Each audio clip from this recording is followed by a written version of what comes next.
Hare Krishna devotees, welcome to Shloka a day. Today's Shloka is Shloka number 7 of chapter 9. Sarva Bhutani Kaunteya Sarva Bhutani Kaunteya Prakritim Yanti Mamikam Prakritim Yanti Mamikam Kalpakshaye Punastani Kalpakshaye Punastani Kalpadau Visrajamyaham.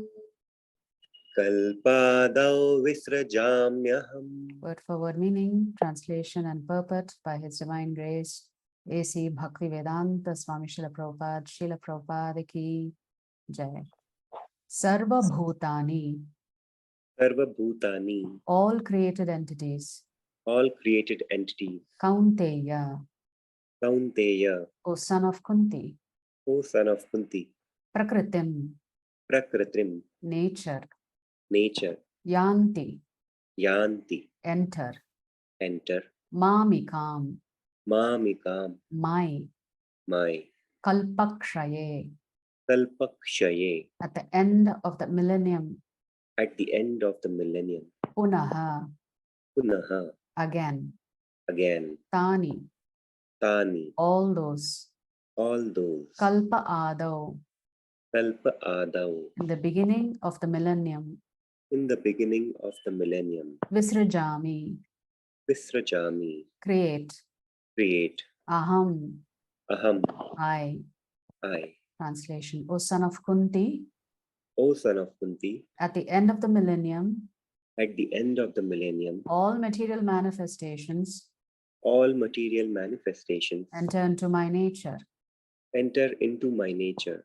And at the beginning of another millennium, And at the beginning of another millennium, by my potency, by my potency, I create them again.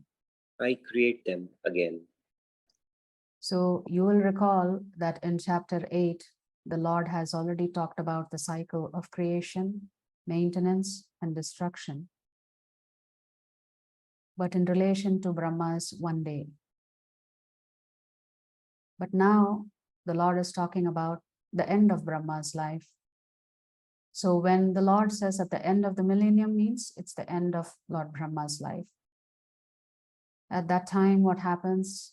Everything goes back into resting stage, into Mahavishnu.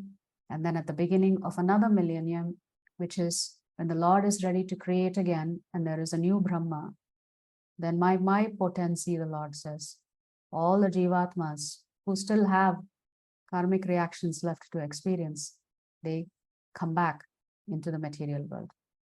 So ultimately, what is the Lord stating?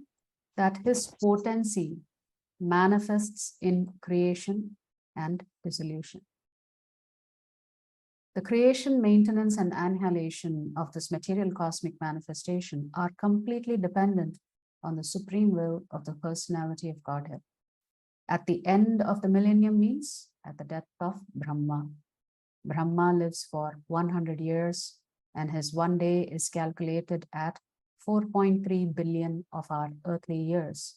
His night is of the same duration. His month consists of 30 such days and nights, and his year of 12 months.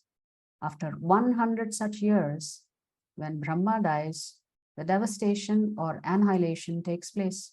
This means that the energy manifested by the Supreme Lord is again wound up in himself. Then again, when there is a need to manifest the cosmic world, it is done by his will. Bahusyam, although I am one, I shall become many. This is the Vedic aphorism from the Chandogya Upanishad. He expands himself in this material energy, and the whole cosmic manifestation again takes place. So there is one cycle that happens during Brahma's end of his day, and one more cycle that happens at the end of Brahma's life. So the difference between what the Lord has talked about between the 8th chapter and the 9th chapter.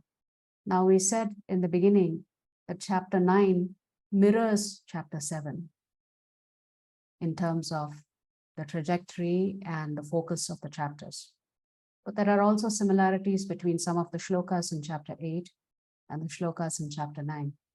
So after describing this matsthani tyupadharaya, different phases in material existence, there is maintenance, creation, and destruction. Now the Lord is describing how he maintains all living beings within material nature, and also how Krishna talks about the process of creation and destruction.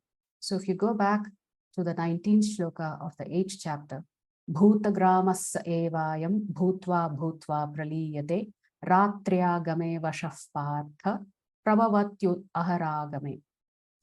That shloka translates as, again and again, when Brahma's day arrives, all living beings come into being, all living entities come into being, and with the arrival of Brahma's night, they are helplessly annihilated. So in the 8th chapter, the primary thought was not who's in control of the material nature. The point that the Lord was making in the 8th chapter was that how material nature is temporary. And if at all we have any desire, our desire should be to transcend the temporary and go to the indestructible abode of the Supreme Lord. So the purpose of the 8th chapter of all the shlokas there relating to material nature was to let us know some people's lifetime is very, very long, but still they have to give up their body, their entire planet also has to be destroyed.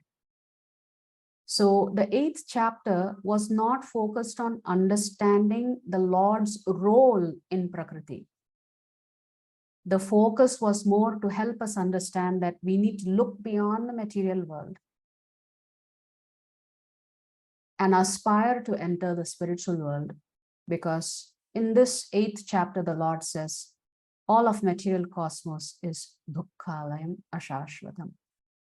It's in the 9th chapter, the Lord is focusing on his glory as being majestic, eternal, and to let us know, ultimately, he is in charge of everything. So from development of thought of lifting your consciousness from the material world to have an aspiration to go to the spiritual world, here in the 9th chapter, the Lord is saying, I actually control everything. Everything happens as per my desire and as per my will. Pashyame yogam aishwaram, the Lord says. Behold my mystic opulence. How the Lord is here maintaining everything, and yet he is not here. So everything happens with absolute discipline in the cosmos. And that discipline is actually enforced by Sri Krishna, not just on the Jivatmas, but also on all of the planetary systems in all of the universes. If you like our videos, please subscribe to our channel and turn on the bell notification. If you'd like to join our classes every day, please check the details in the description section of this video. We look forward to serving you.